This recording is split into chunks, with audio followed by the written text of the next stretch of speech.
Here we go, baby. It is Backyard Brawl week. Just 4 more days, baby. The biggest game of the year for us Mountaineer fans and even for Pitt fans. And I'm so ready. And I'm here today to give you my game breakdown, a game preview that will end with a score prediction. So pull up a chair, sit back, relax, and let's do it right after this word from our sponsor. Ladies and gentlemen, this episode is brought to you by Dutch Miller Automotive, where friends and family pricing means you get the best deal right up front on any new or pre-loved vehicle in stock every time. With brands like Chevrolet, Chrysler, Dodge, Jeep, Ram, Kia, Hyundai, Ford, GMC, Buick, and Subaru, the Dutch Miller Automotive family is always growing and ready to put you in the car or truck you've been searching for. Check out our inventory across West Virginia at DutchMillerAuto.com or come in today to the home of friends and family pricing, only at a Dutch Miller Automotive store near you. What is up, college sports fans, Big 12 fans, fellow members of Mountaineer Nation? Welcome into another edition of Couz's Corner. Belly yourself up to the bar and let me pour you out another shot of top shelf college football content. In this episode, on tap today, we are going to preview the West Virginia Pitt game, the Backyard Brawl coming up this Saturday night in Morgantown, West Virginia. Kickoff is at 7:30 p.m. Eastern Time. The game will air on ABC. And I am blessed enough, I will be at the game. I cannot wait. Cannot wait. It's going to be a fantastic atmosphere. It's a sold-out game. The crowd, I'm sure, will be loud. After all-day tailgating, they're going to be loud. They're going to be crunk, as the youngins say. And, man, I can't wait for this game. Now, let's get into the breakdown. All right, first of all, let's take a look at the game cast here on ESPN. They have Pitt with a 64% chance to win this game. West Virginia with only a 36% chance. West Virginia getting zero respect from ESPN here on this. It's in Morgantown, folks, and they're still only getting a 36% chance to win. I hope my Mountaineers can come out and prove them wrong. When you look at the season leaders here for each team, obviously you got Phil Dracovic, the transfer quarterback for Pitt, who came over from Boston College. But on the season, Dracovic is 27 of 55, 393 yards, 4 touchdowns, just under 50% passing, was only 10 of 32 in this past Saturday's loss to Cincinnati. So had a really rough game, and I was able to watch a lot of that game. He just looked bad, folks. Now, some of it may not have been his fault. It looked like he and his receivers were not on the same page, and which I'll get into more of that later, but just a really rough game for Phil Dracovic. And so far, a tough start to the season for Phil Dracovic. But like I said, he is a really good quarterback. The NFL scouts really like him. He's big. He has a strong arm. He can move around in the pocket. I think he'll turn things around and get better. He just needs more time to gel with his offense. For West Virginia, obviously, we've got Garrett Green, who's 26 of 45 so far on the season, 402 yards and 4 touchdowns. Now, what I like about a lot of times, especially this early in the season, when you're comparing stats for teams, the teams have played different levels of competition, so it's not really an apples-to-apples comparison. What I like about these two teams, each team has played a game against an FCS opponent and a game against a Power 5 opponent. Now, all Power 5 opponents aren't equal. West Virginia played at Penn State in week 1, and Pitt played at home against Cincinnati. Both were losses, but nonetheless, it's still about as equal as you can get this early in the season. Now, let's move on to rushing yards. For Pitt right now, you've got Daniel Carter leading the way with 17 carries for 90 yards and a touchdown, but they also have running backs Rodney Hammond Jr., as well as Sebo Flemeister. And I hope I pronounced Flemeister's name right. It might be Flemeister, it might be Flemeister, it might be Flemister. I have no idea, to be honest. I don't remember how they were pronouncing it in the game the other day, but nonetheless, all three of those guys will likely get carries. They're pretty close right now as far as carries go, but Carter's got a few more yards than the other two guys right now this early in the season. But I look for Hammond Jr. to be the guy as they move forward. We remember he had a fairly productive season last year. Most of us Mountaineer fans probably remember him from the last year's game. For West Virginia, obviously, we have C.J. Donaldson Jr., 31 carries, 137 yards and a touchdown. We also have a loaded running back room with Jaheim White, the true freshman who really stood out in this past week's win over Duquesne with over 100 yards in his first ever game. We've also got Jalen Anderson and Justin Johnson, who have had 100-yard games in their careers as well in that backfield. Receiving yards, you've got Gavin Bartholomew, the leading receiver for the Panthers, who's actually their tight end. A very big matchup problem for most teams. He is one of my big concerns coming into this game. Can West Virginia's linebackers and safeties cover Gavin Bartholomew? But so far in the year, he has 5 catches, 118 yards, and a touchdown. Hudson Clement, the breakout star for the Mountaineers, 5 receptions, 177 yards, 3 touchdowns. Right now, he's leading the nation in yards per reception. But I understand it's only 2 games. There are only 2 games into the year. I doubt that will continue. But Hudson Clement didn't catch a ball in the Penn State game. Comes out against Duquesne, gets the start over a banged up Devin Carter, hauls in 5 catches, 177 yards, 3 touchdowns, earns himself a scholarship at the end of that game. So very, very happy for this fellow West Virginian, Hudson Clement. And oh, by the way, Coach Neil Brown in his press conference yesterday said Clement this so happens to be the second fastest receiver on the team. So he may give us that downfield threat we've been needing, that speed we've been needing. We all know the transfer from Marshall, E.J. Horton, has been out the first 2 games. Now, we do expect to get him back, and he's the speedster on this team. Cortez Braham, Jeremy Iron have not so far lived up to expectations. They've dropped a lot of balls. They're going to rely on Devin Carter and probably Hudson Clement and maybe Preston Fox to lead this receiving corps going forward. And maybe transfer Jay Sean Poe can step up as well. When you look at team stats, obviously for the first 2 games, Pitt averaging 376.5 yards, total yards of offense per game. West Virginia averaging 463.5 yards passing. Pitt at 226.5. West Virginia 238.5, so pretty close. Yards rushing. Pitt at 150. Not very good there, Pitt. And then 225 for the Mountaineers. Yards allowed. Pitt allowing 248.5 yards per game. West Virginia allowing 356 yards per game. So the edge on the defensive side right now going to Pitt. Passing yards allowed, 141 for Pitt, 281.5 for West Virginia, which is one of the worst in the country. They continue to struggle in the secondary, do the Mountaineers. Rushing yards allowed, Pitt is giving up 107.5 a game. The Mountaineers only 74.5 a game. West Virginia folks gave up only 3 rushing yards to Duquesne. And I know Duquesne's an FCS school, but Pitt played an FCS school as well. And 3 yards, that's hard to do, folks. Most teams can get 3 yards by accident. So, like I said in my game recap video, so that's very impressive for the Mountaineers so far on the year. When you go down here and look at the spread, Pitt -1 in this game. It's a very, very tight game. I mean, it's basically a toss-up at this point, according to Vegas. And then the over-under on the game is 50, so they're expecting this game to be in the 20s, which for 2 teams that like to run the football, that's not that surprising. Now, let me get into my thoughts on this game and some key matchups and some other key players to watch. For Pitt, I mentioned the running backs. The wide receivers for Pitt, I want to mention, you've got Kanate Mumpfield. You know, I said Bartholomew is their leading receiver so far, but when you look at their wide receiver room, you've got Kanate Mumpfield, who's back from last year. So far, he's leading the receiving corps with 7 catches, 87 yards, and 2 touchdowns. You've got Dejon Reynolds, who's a transfer from Florida, who has 4 catches for 52 yards. In that Cincinnati game I watched, he had some really, really impressive catches. Actually bailed Phil Dracovic out a couple times with good catches. So he has really good hands, can reel in the tough catches. And then you've got Bub Means, who's back for Pitt this year, only has 2 catches for 39 yards on the season.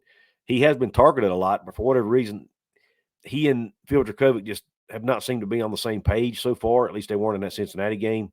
But I expect Bub Means to pick things up and have a pretty decent year for the Panthers. For the Mountaineers, obviously, I mentioned the running backs. I mentioned some of the wide receivers. Obviously, their tight end right now is Cole Taylor.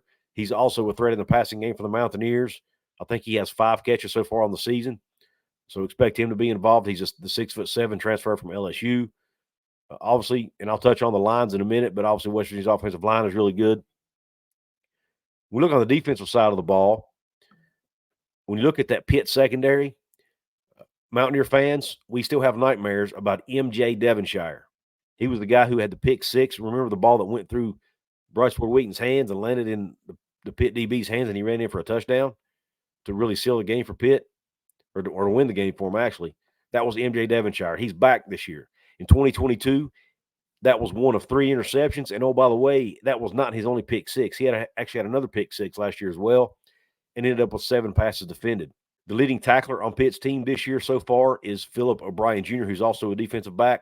He has 12 tackles, with 8 of those being solos. When you look at the linebacker core for Pitt, Bangale Kamara is back, and I hope I pronounced his first name right, but he was a starter returning from last year's team. In 2022, he had 47 total tackles and a sack. Already in 23, he has 11 tackles and a sack. So he's on pace to eclipse his 22 numbers by a pretty large margin already. So expect big things from him. Now let's look at some key matchups in this game. The first thing I want to focus on is Pitt's offensive line against West Virginia's defensive line. Pitt lost their starting right guard just prior to the season and have now plugged in a true freshman to replace him. They do have a really good center, an all ACC center coming back on this team, and they have their two other guys, two other returning starters as well. But they did lose that starting right guard, and they have a true freshman in there to replace him. And they moved their right guard over to left guard and moved the true freshman into right guard. And I'm telling you, folks, in that Cincinnati game, Pitt struggled to run the football. And Cincinnati was able to get a lot of pressure, especially in the middle of that defense.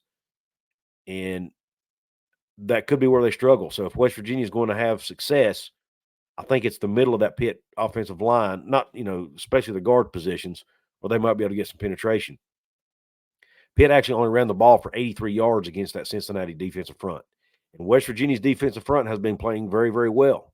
So I'm looking forward to seeing how that matchup goes. I feel like West Virginia has a slight advantage there just based on what I've seen so far in the first two games of the season.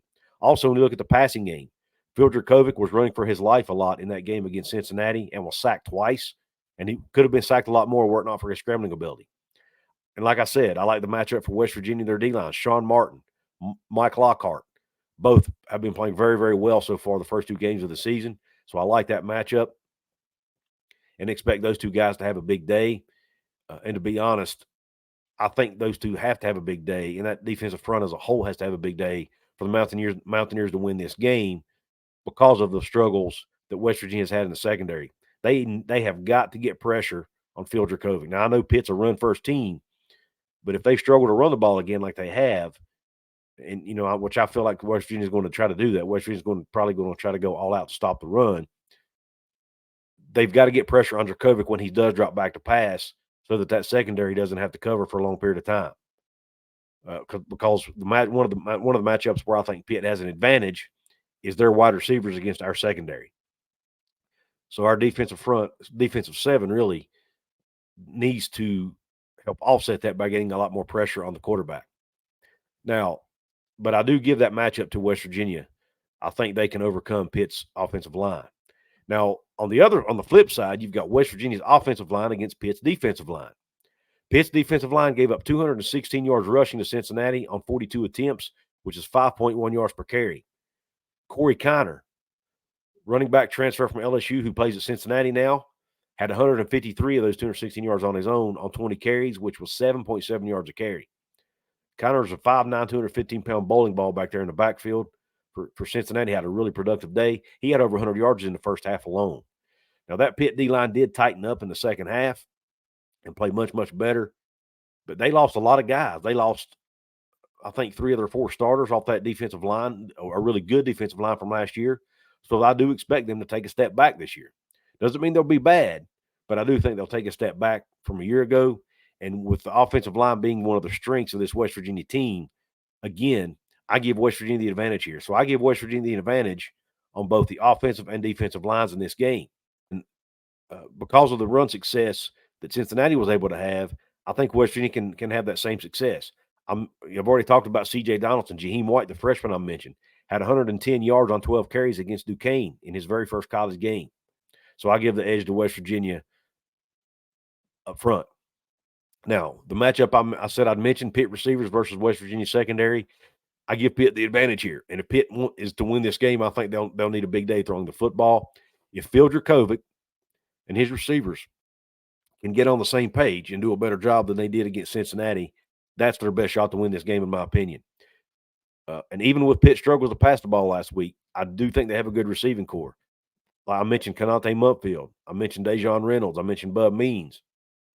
I think those guys are eventually going to get it together. I hope it's not this weekend, but I do think they'll eventually get it together. And I think they'll still be able to compete in the ACC going forward.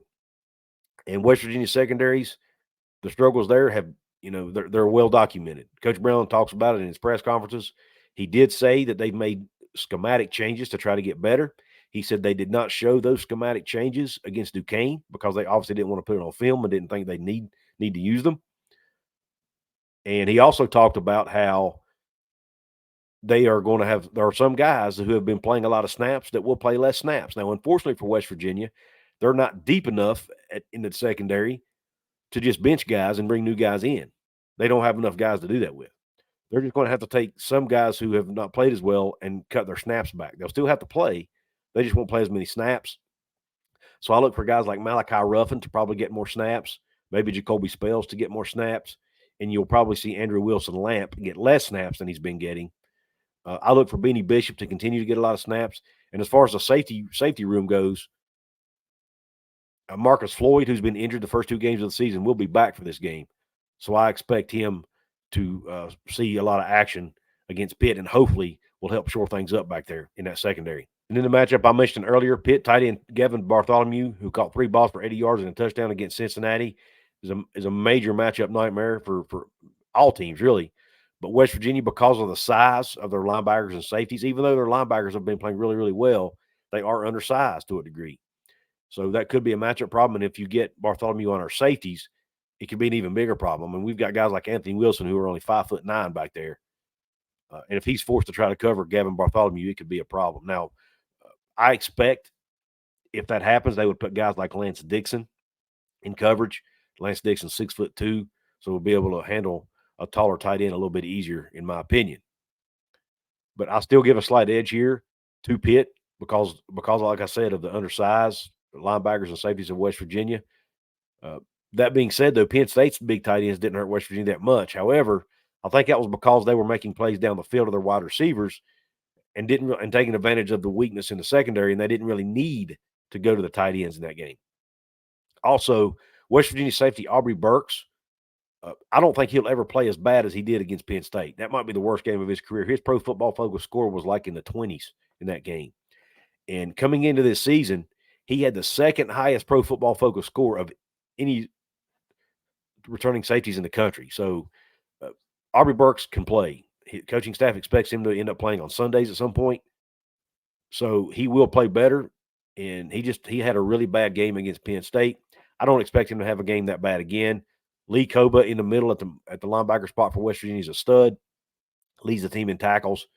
And then we've got redshirt freshman Trey Lathan, who's also been playing really, really well and has been a pleasant surprise for the Mountaineers there at another linebacker spot. And he's actually tied for third on the team with 9 total tackles, with 4 of those being solo. Now, this should be a really good game, folks. Both teams come into the game 1-1. Like I said, both have wins over FCS opponents and a loss to a Power 5 opponent. Now, like I said, even though West Virginia's loss is at Penn State and Pitt's is at home to Cincinnati, Pitt's loss does look a lot worse. However, I think Cincinnati may be a lot better team than I thought they would be. I expected Cincinnati to be the worst team in the Big 12. They are not going to be the worst team in the Big 12, folks. I can tell you, at least based on what I've seen through weeks 1 and 2, they're not going to be the worst team in the Big 12. They actually look really good. I'll be honest with you. They're going to make some noise in the Big 12 this year. Probably win some games they're not supposed to win. But at the end of the day, I give the overall edge in this game to West Virginia because it is at home and it's a sold out. It's going to be in front of a sold out crowd. The crowd will be loud. I mean, the comments go back to the comments Phil Dracovic made after the loss, or after the loss to Cincinnati. He talked about how Pitt's fans were booing the Pitt offense in that game, and Phil Dracovic made a comment, and I'm paraphrasing, that grown ass men should not be booing at a football game. Well, I hate to tell you, Phil Dracovic, you're going to get booed out of the stadium in Morgantown come Saturday night. I hope you can handle that better than you handle the boos in your own stadium, because it's going to be loud and it's going to be often. Okay, so be ready, Phil Dracovic. I'm telling you, it's coming, man, because I don't think you realize the passion that this rivalry brings. But I'll be interested to see how Dracovic responds to that. Then you've got Garrett Green, the quarterback at West Virginia, who's been in this program now for 3 or 4 years, and he understands what this game means to the school and to this state, and he's heard the atmosphere. He's been around this atmosphere, and he's going to be fired up. This team's going to be fired up. So I give a slight edge to West Virginia because of that, because they are at home, and because I think they have an advantage up front on both sides of the ball. I've not been impressed with Pitt's offensive and defensive lines thus far, and I have been pretty pleased with what I've seen from West Virginia's defensive and offensive fronts thus far. And I think our offensive line can play even better than they have, to be honest. And I think they will, especially in this game. So, with that being said, my score prediction, I feel like West Virginia wins this game. I do think it'll be in the 20s. I think it'll be I do think they'll hit the over a 50 though. I think it'll be 27-24 Mountaineers at the end of the day. I think it'll be a field goal game. It's going to come down to the wire. West Virginia could end up even winning it in the last seconds. I think it's going to be tight. Could come down to some special teams plays being made as well. But at the end of the day, I give West Virginia the edge here, 27-24, home field advantage for the Mountaineers. And this game will go a long way, in my opinion, or could go a long way in deciding the future of Neil Brown and even be the turning point of this West Virginia football program and hopefully catapult them upwards and help get them going in the right direction. Well, let me know, Couz's Corner family, what you think. Leave your score prediction below. Do you agree with my prediction, or do you think it's different? Whatever it is, I want you to leave it below. Also, folks, don't forget to hit the thumbs up button if you like this content, if you like this video. Be sure to like it. Be sure to share it out with your family and friends. All that's free to do, and be sure to subscribe to the channel if you haven't yet. Scrolling along the bottom of the screen, you'll see names of my channel members, the VIP members here at Couz's Corner. If you want to be a VIP member, hit the join button below. Just a small fee. It's about $2.99 a month if you want to be a pub level member. It's $4.99 a month if you want to be a club level member. Club level members get a few extra perks. Then the pub level, the perks are all outlined. Once you hit the button, it'll explain everything to you. And by the way, for you new channel members who have not yet, and you old ones who have not sent me your info, you get a free one of these. If you send me your mailing address to couz.walker@gmail.com, I will send you a free Couz's Corner drink koozie. That's for the ones who have yet to do so. Most of you have already gotten your koozies, but some of you have not. So make sure you send me your mailing address if you want a free koozie. This is the back of it, by the way. Top shelf college football content. Couz.walker@gmail.com. It's for channel members. That's just one of the perks here on the channel. Also, I'm going to do my first score prediction contest. I've been talking about doing one. I'm actually going to finally do it.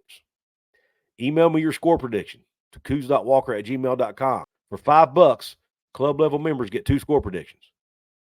Pub level members, the $2.99 level, get 1 score prediction for $5. If you want to do more, it's $5 for 1, $10 for 2. For club level, it'd be $5 for 2, $10 for 4, so on and so forth.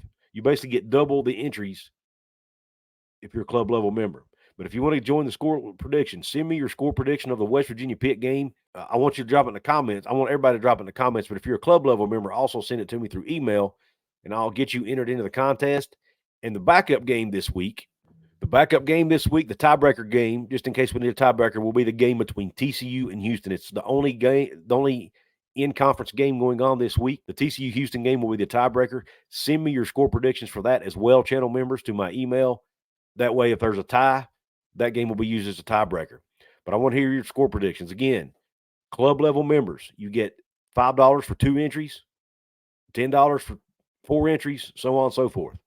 Pub level members, $5 for 1 entry, $10 for 2 entries.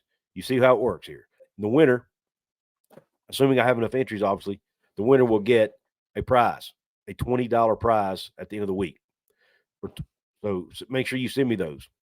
Also, guys, if you want to support what I'm doing here on our show, there's other ways you can do that other than the memberships. You can also make one-time donation by hitting the heart thanks button below. It's the heart with a $sign in it. I like to call that my tip jar if you tip your server here at Couz's Corner. If you like the shots of top shelf content, be sure to tip me. I also have my PayPal, Venmo, and Cash App links in the description box.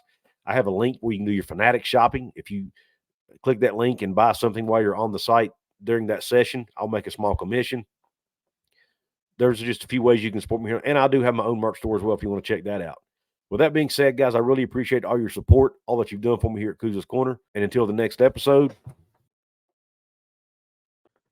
and Q Country Roads.